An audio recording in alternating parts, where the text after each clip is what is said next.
She told me that she wasn't looking for a fight. She was always an A student, her future quite bright. Never went to football games, no Friday night lights. Just a tidy little bedroom, homework done by nightlight. Young native woman told that college was the way. Stay in those books, young lady, boys will lead you astray. Didn't have to tell her twice, she wasn't looking for a fight. Wasn't looking for a fight. She was so dutiful in class. She was considered the exception. The native girl who would leave before a baby was conceived. The teachers, the teachers, they smiled when she spoke. A's in all her classes, never touched fire, water, or smoke. They held her up so high. So many native kids take school as a joke, and their families wonder why their lives are so grueling and broke. But not Petaki, she's different from the rest. Magnificent and heaven sent, never caused any headaches or stress. We love them all dearly, of course, but she's different from the rest.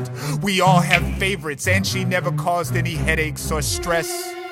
She told me that she wasn't looking for a fight. She was always an A student, her future quite bright. Never went to football games, no Friday night lights. Just a tidy little bedroom, homework done by nightlight. Young native woman told that college was the way. Stay in those books, young lady, boys will lead you astray. Didn't have to tell her twice, she wasn't looking for a fight. Wasn't looking for a fight. One day in history class, while they studied Columbus's trip, she raised a hand meekly as she always did. Teacher quickly acknowledged it. Petaki, do you have something to add? She smiled and bit her lip. The teacher smiled back at her, ready to praise her classroom grit.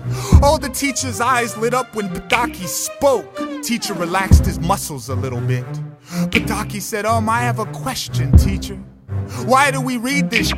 F your history book. The class looked up startled at Petaki. She was usually so tame. Yes, it was her, they concluded, although they never heard her curse or exclaim.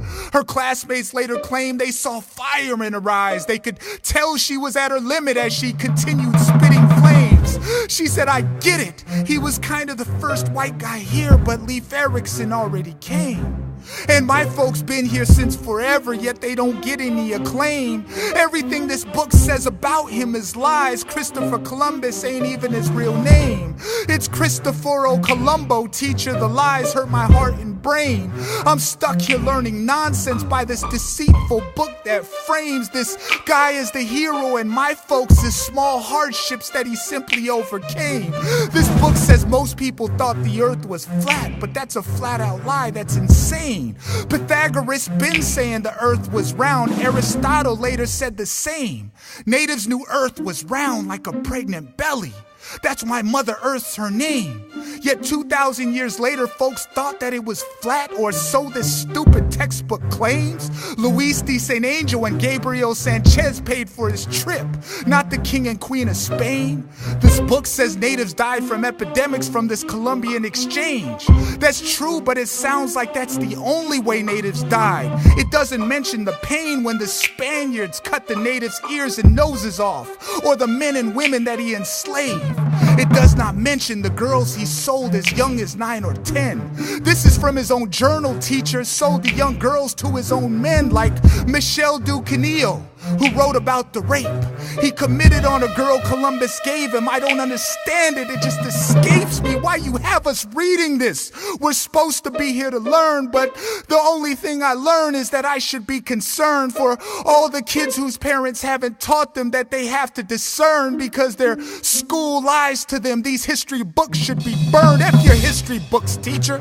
I found I'm good at studying lies, but I can't do it anymore. Each time a part of me dies, and I don't want to die. I don't want to die. F your history books, teacher. I don't want to die. She told me that she wasn't looking for a fight.